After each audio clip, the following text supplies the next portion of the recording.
بسم اللہ الرحمن الرحیم۔ السلام علیکم ناظرین۔ کڑکتی دوپہر کا وقت تھا جب سلطان دربار سے فارغ ہوئے باہر نکلتے صحن میں آتے ہی سلطان نے نظر اٹھا کر آسمان کی جانب دیکھا۔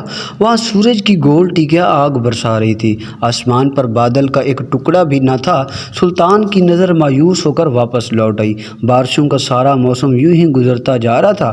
خشک سالی عروج پر پہنچ گئی تھی۔ کوئی فصل ہوئی تھی اور نہ ہی کوئی گلا، ایسا لگتا تھا آنے والے وقت میں ہی مصر پر قحط حکومت کرنے والا ہے۔ یہ جنگ زیادہ خطرناک تھا۔ سلطان جانتے تھے کہ جنگ کی صورتحال میں ان کے طاقتور سپاہی، ان کی حکمت عملیوں نے فتح دلا سکتی ہے، لیکن وہ قدرت کے خلاف نہیں لڑ سکتے تھے، اور یہاں تو قدرت کے اصول ان کی سلطنت پر بھاری پڑ رہے تھے۔ کسانوں کی فصلیں بارش کے منتظر تھیں۔ خشک اور ہنجر زمین سے آخر کتنا پانی نکالا جاتا، وہ بھی آخرکار خشک ہونے لگتی تھی۔ روزانہ کی بنیاد پر ہی ایک آدھا شخص آ کر سلطان کو خوراک کی کمی کی شکایت کر رہا تھا۔ اب تک تو سرکاری غلے بھی سلطان سے ان کی مدد کر رہے تھے، مگر ان کی زیرک نگاہیں بھانپ چکی تھی کہ اگر جلد ہی بارش نہ ہوئی اور ملک میں خوشحالی سالی نے ڈیرا جما لیا تو ملک میں جمع شدہ اناج ختم ہو جائے گا اور کھانے کے لالے پڑ جائیں گے۔ سلطان کو یہ کسی طور پر منظور نہیں تھا۔ کڑکتی دھوپ سے نظر بچا کر سلطان واپس اپنے محل چلے گئے۔ انہیں کچھ سمجھ نہیں آ رہی تھی۔ یہ ان کے دور حکومت کا سب سے کڑا وقت تھا، اور کڑے وقت میں ان کے پاس ایک ہی ہتھیار ہمیشہ گر رہا تھا۔ سلطان نے جائے نماز بچھائی، اللہ تعالیٰ کے حضور 2 رکعت نماز ادا کی۔ انہوں نے اللہ تعالیٰ کی مدد کی اپیل کی اور درخواست کی کہ انہوں نے آنکھوں کے آگے سے پردہ ہٹا دیا تاکہ وہ اپنے ملک میں چھائی اس خشک سالی کا سرباب کر سکیں۔ بارش تو اپنے وقت پر ہوگی، کیونکہ موسموں میں کسی کی حکمرانی نہیں چل سکتی۔ سلطان کی نماز کے بعد دعا میں ہی تھے کہ اچانک ان کی خوابگاہ کے باہر دستک ہوئی۔ دستک کا انداز مخصوص تھا۔ سلطان نے پہچان لیا کہ یہ وزیر خاص ہے، اور وزیر کا سلطان کی خواہگاہ میں آنا اس بات کی نشانی تھا کہ وہ کوئی بھی خاص اطلاع لے کر آیا تھا۔ سلطان اس قدر پریشانی کے عالم میں تھے کہ انہوں نے وزیر کو خوابگاہ کے اندر ہی بھلا لیا اور خود جائے نماز پر ہی بیٹھے رہے۔ وزیر اجازت ملتے ہی اندر آیا اور سلطان کو سلام کر کے کہنے لگا، اے سلطان معظم، آپ سے ملنے کے لیے خاص مہمان تشریف لائے ہیں۔ یہ مہمان ہمارے ملک کا نہیں اور نہ ہی کسی نزدیک کسی شہر سے آیا ہے۔ یہ دور دراز صرف آپ سے ملنے کی خاطر آیا ہے۔ اس کے انداز سے ایسے لگتا ہے کہ اس کے پاس آپ کے لیے کوئی خاص خبر ہے۔ وہ شخص چالاک معلوم ہوتا ہے، اور میری آپ کو صلاح یہی ہے کہ آپ جلد اس سے مل کر اس کے آنے کا مقصد جان لیں۔ وزیر کی بات نے سلطان کو چونکا دیا تھا۔ آخر یہ کون شخص تھا جو ایک دور دراز کے ملک سے سلطان سے ملنے کے لیے آیا تھا؟ اس کے پاس سلطان کو دینے کے لیے کیا خبر تھی؟ ان سب سوالوں کے جوابات تو سلطان کو اس شخص سے ملنے سے بعد ہی حاصل ہو سکتے تھے۔ سلطان نے اپنی جائے نماز سمیٹی اور وزیر سے کہا، ضرور چل کر اس شخص سے ملتے ہیں۔ نامعلوم اس کے کون سی ضرورت کھینچ کر ہمارے دروازے پر تک لائی ہے، یا پھر ہو سکتا ہے کہ وہ اللہ کی جانب سے ہمارے لیے کسی غیبی مدد کی طرح ہو۔ سلطان کے لہجے میں ہلکی سی مایوسی تھی، جسے وزیر نے بھی محسوس کر لیا تھا۔ یہ دونوں آگے پیچھے چلتے ہوئے سلطان کے دربار میں پہنچے، جہاں پر وزیر نے اس شخص کو ٹھہرایا تھا۔ اندر داخل ہوتے ہی سلطان کی نظر اس شخص پر پڑی۔ سلطان بری طرح سے چونک گئے۔ وہ مقامی نہیں تھا، بلکہ مقامی تو کیا، اس کا ظاہری حلیہ تو اسے انوکھی شناخت بخش رہا تھا۔ اس کا رنگ تپتے ہوئے تانبے کی طرح تھا، اور اس کی کرن مزاجی رنگ کی انباء پہن چکی تھی۔ اس کے ملک کے خاص نشانی معلوم ہوتی تھی۔ اس کے سر پر ایک مخصوص تاج تھا، جسے تاریخ کے بارہ اعظم کے لوگوں کی خاص نشانیوں میں ہوتا تھا۔ سلطان اس کی موٹی موٹی آنکھیں، سیاہ رنگ کے سرخ ہونٹوں سے پہچان لیا کہ وہ اس تاریخ میں بر اعظم کے کسی ملک سے آیا ہے، لیکن اس شخص کا سلطان کے پاس آنے کا مقصد تھا۔ اس کے ہاتھ میں ایک سند جیسی چیز تھی۔ سلطان کو حکومت کرتے ہوئے طویل عرصہ گزر چکا تھا۔ سند پر ایک نظر ڈالتے ہی سلطان کو اندازہ ہو گیا، یہ شخص اپنے ملک کا بادشاہ کا کوئی خاص پیغام لے کر سلطان کے ہاں حاضر ہوا ہے۔ اس لیے سلطان نے دیر کرنا مناسب نہ سمجھا اور آگے بڑھ کر اس شخص سے تعارفی کلمات کہے۔ اس شخص نے سلطان کو تعظیم دی اور غیر مسلم تھا، اور اس ملک کا فی الوقت اسلام میں ناآشنا تھا۔ اس شخص نے مسکراتی ہوئی نظروں سے سلطان کو دیکھا اور کہنے لگا، اے سلطان، میرے ملک کے بادشاہ، آپ کو ملک پر آنے والی آفت کا اندازہ ہے؟ ہمارے ہاں موسم کے ماہرین اس بات کا دعویٰ کر رہے ہیں کہ اس پورے خطے شدید خشک سالی آنے والی ہے۔ وقت ضائع کیے بغیر آپ کو دکھانا چاہتا ہوں کہ میرے ملک کے بادشاہ آپ سے چاہتے ہیں۔ اس